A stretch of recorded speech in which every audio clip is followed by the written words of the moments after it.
phụ trì lệ ký đã mua tứa đạo. Đằng sau mới câu hỏi ta.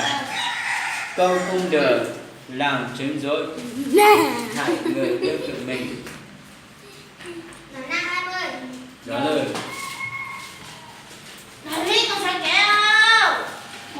Cái nhau chỉ là sao nè, còn chỉ nhớ cái nhau chỉ là sao Tôi à? sẽ phụ trì lệ ký đã mua tứa đằng sau. À, nó chỉ là hại rồi.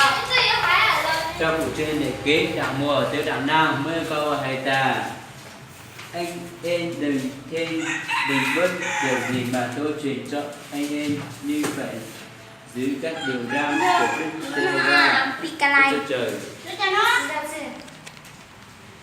Anh em đừng bớt điều gì mà tôi truyền cho anh em như vậy, giữ các điều răn của Đức Giê-hô-va Đức Chúa Trời và tôi đã truyền cho anh. Là bố con nè. Lý do